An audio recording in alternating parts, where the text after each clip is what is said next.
అమాత్య పదవి కోసం ఎదురు చూస్తున్న వారికి గుడ్ న్యూస్ చెప్పింది ఏఐసీసీ. కేబినెట్ లో 4 లేదా 5 అవకాశం దక్కనుంది. ఇప్పటికే కసరత్తు పూర్తి చేసింది హైకమాండ్. కేబినెట్ లోకి కొత్తగా 2 రెడ్లు, 2 బీసీలు, 1 ఎస్సీకి ఛాన్స్ ఇస్తారని తెలుస్తోంది. ఇక మంత్రి పదవులతో పాటే డిప్యూటీ స్పీకర్, చీఫ్ విప్ పదవులను భర్తీ చేస్తారని టాక్ వినిపిస్తోంది. గతంలో ఇచ్చిన హామీలు, ప్రాతినిధ్యం లేని జిల్లాలను పరిగణలోకి తీసుకున్నట్లు చర్చ జరుగుతోంది. ఇప్పటికే నేతలకు అధిష్టానం పెద్దలు సంకేతాలు పంపారని సమాచారం.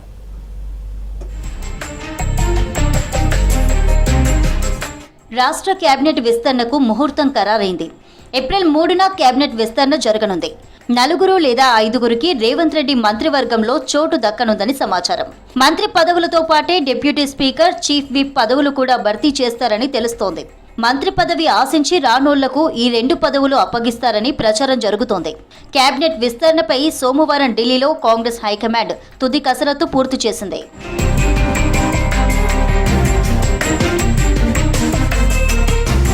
మంగళవారం డిప్యూటీ స్పీకర్, చీఫ్ విప్ పదవులపైన క్లారిటీ వచ్చిందని, ఆ తర్వాతే సీఎం రేవంత్ రెడ్డి ఢిల్లీ నుంచి హైదరాబాద్ తిరిగి వచ్చారని కాంగ్రెస్ వర్గాలు చెబుతున్నాయి.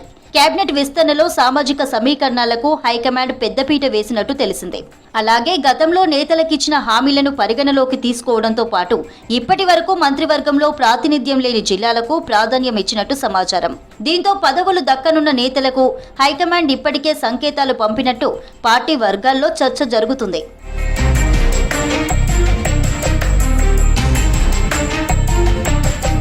మంత్రి పదవుల్లో 2 రెడ్లకు, 2 బీసీలకు, 1 ఎస్సీలకు ఇవ్వాలని హైకమాండ్ నిర్ణయించినట్టు సమాచారం. రెడ్డి సామాజిక వర్గం కోటాలో నిజామాబాద్ జిల్లా బోధన్ ఎమ్మెల్యే సుదర్శన్ రెడ్డి, నల్గొండ జిల్లా మునుగోడు ఎమ్మెల్యే కోమటిరెడ్డి రాజగోపాల్ రెడ్డి పేర్లు వినిపిస్తున్నాయి. ఉమ్మడి నిజామాబాద్ జిల్లాకు మంత్రివర్గంలో ఇప్పటి వరకు ప్రాతినిధ్యం లేదు.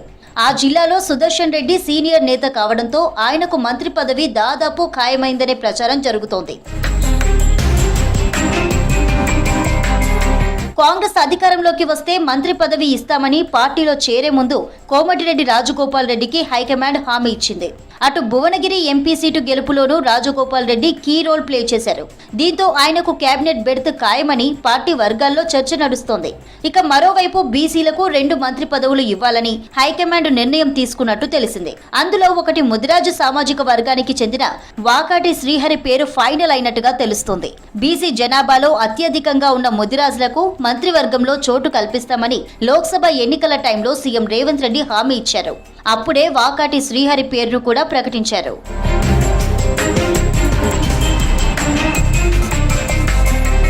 ఇక బీసీ కోటాలో 2వ పదవి కోసం మున్నూరు కాపు సామాజిక వర్గానికి చెందిన విప్ ఆది శ్రీనివాస్, యాదవ సామాజిక వర్గానికి చెందిన విప్ బీర్ల ఐలయ్య పేర్లు వినిపిస్తున్నాయి.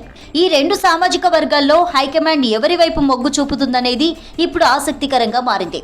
ఇంకోవైపు ఎస్సీల్లో ఒకరికి మంత్రి పదవి ఇవ్వాలని హైకమాండ్ నిర్ణయించింది.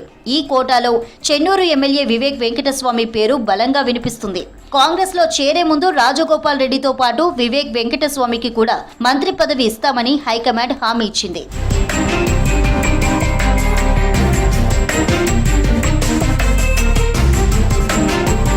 ఇక ఉగాది తర్వాత కొత్త అమాత్యులెవరో క్లారిటీ రానుంది. మంత్రి పదవులతో పాటు చీఫ్ విప్, డిప్యూటీ స్పీకర్ పదవులు కూడా భర్తీ చేస్తుండటంతో ఆశావాహుల్లో టెన్షన్ నెలకొంది.